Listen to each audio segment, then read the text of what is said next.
Olá, pessoal. Hoje nós vamos falar sobre epopeia e fazer uma comparação com a literatura de cordel. Mas para começar, nós vamos falar um pouquinho do filme Troia, né? Então, para você entender um pouco a epopeia, a gente vai fazer uma comparação aí com o filme Troia primeiro. E o filme Troia, ele é a história, foi baseado aí, ele é uma interpretação aí de um texto chamado Ilíada, escrito por Homero, que é um texto grego. Então, eu vou colocar aqui para vocês um pouco sem som aqui, para vocês verem no trailer, né? Você vai ter a Helena de Troia, vai ter o Aquiles, então vai ter o Heitor também, que são personagens do Ilíada e que são contados aí nesse filme também, tá? Bom, gente, então o filme, ele como eu falei aí, é baseado no épico, né? Ilíada, que é sobre a Guerra de Troia, e esse é um texto grego. Então, esse Ilíada, ele é um dos principais poemas épicos da Grécia Antiga, né? E o autor, o Homero, ele também era um dos principais autores. Ele escreveu também a Odisseia, e ele vai aqui nesse Ilíada, ele vai contar a história tanto do Aquiles como do Heitor, e vai mostrar as intenções de cada um. Então o Aquiles, ele era uma pessoa orgulhosa, ele queria lutar para ser lembrado para sempre, então ele ficou numa dúvida: se eu for para essa guerra, eu vou morrer, mas eu vou ser uma pessoa que vai ser lembrada, né, durante a história, né, para a história. E o Heitor, ele também vai lutar até a morte, só que ele vai lutar por outros ideais, ele vai lutar pela segurança da sua família, da sua cidade, a preservação das raízes troianas, né? Então aí vale lembrar aí que a diferença entre essas duas histórias, esses dois textos, é que dentro do enredo do Ilíada, dentro da história do Ilíada, tem a participação e a influência dos deuses, né, dos deuses da mitologia grega. E no filme isso não ocorre, eles até falam dos deuses, mas eles não aparecem e se intrometem, vamos assim dizer, na história, tá bom? Então, a gente pode dizer que a Troia, ela faz uma intertextualidade com o poema épico Ilíada, e também ele vai ter uma interdiscursividade, ou seja, ele vai ter a mesma ideia, é o mesmo discurso, tanto em um como em outro, porque eles mostram a diferença aí tanto do Heitor quanto do Aquiles, né, com as intenções de cada um. E também falam no caso aí vamos falar também dos deuses gregos, né?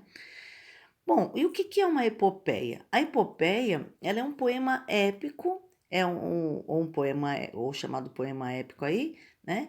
Ela é uma estrutura poética, só que ela é do gênero narrativo. Então você vai ver uma história contada do começo ao fim, como se fosse um livro de romance, porém ela é contada toda em verso, ela não é contada em prosa, então ela é contada como se fosse um poema, só que é uma história, tá?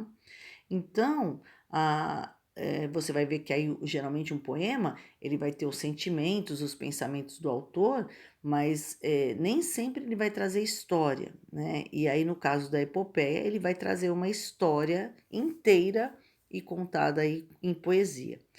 Bom, a origem desse tipo de texto ela é desde a antiguidade, tá? E eu já falei aqui que o Homero é o principal autor, e o principal elemento da epopeia é a presença de um herói como protagonista.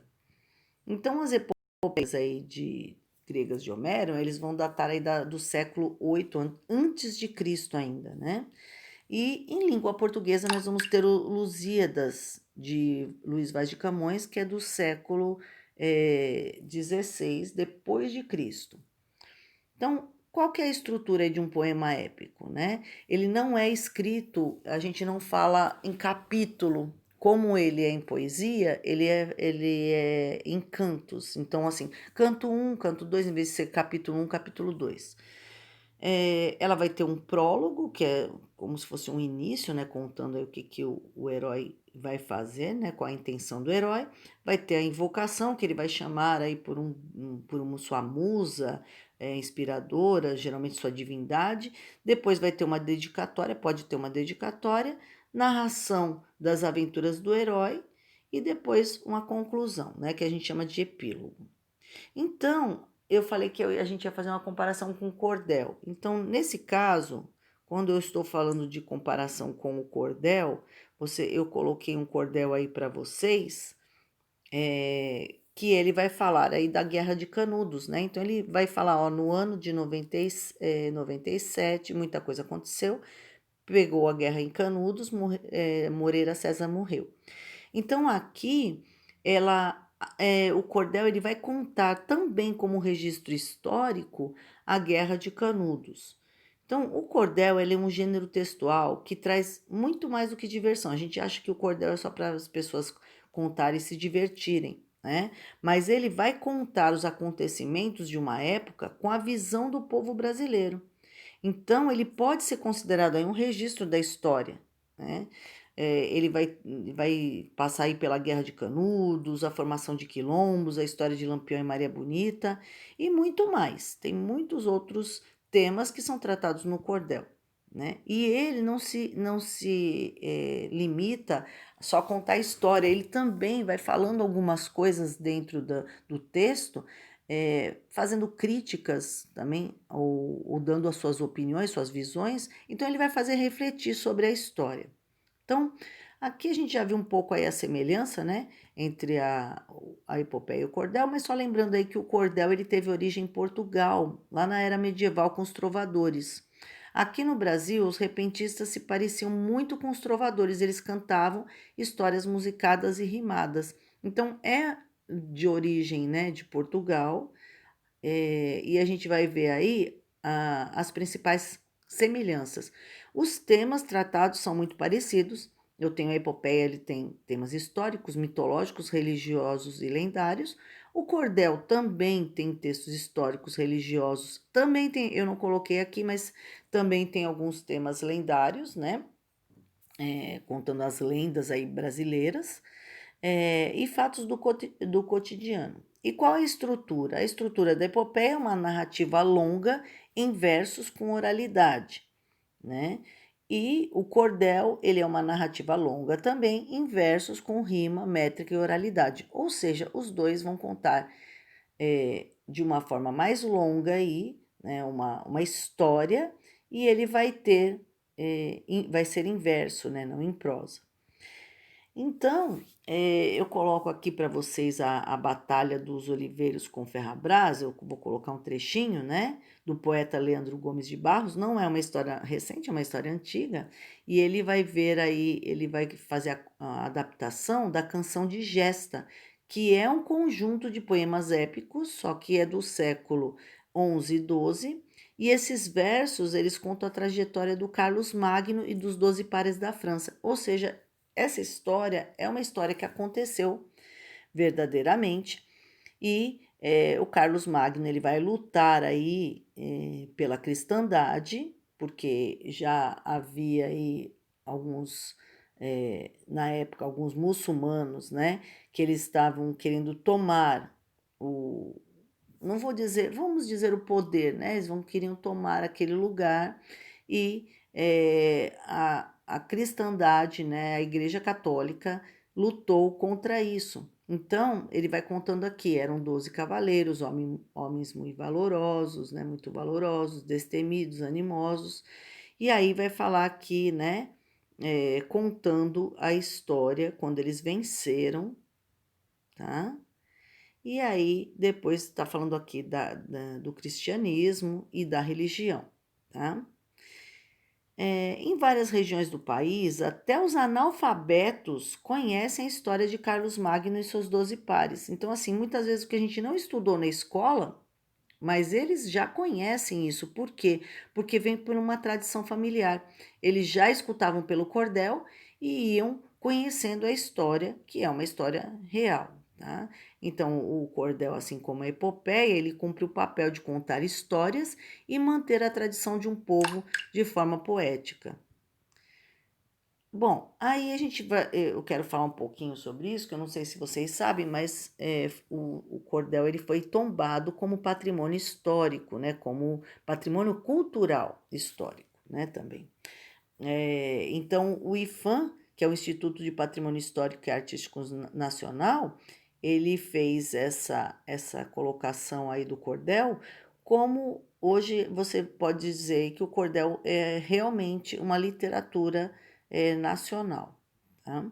E aí eu coloco aqui, eu coloquei um link aqui para vocês podem depois linkar lá no blog, né, que fica mais fácil.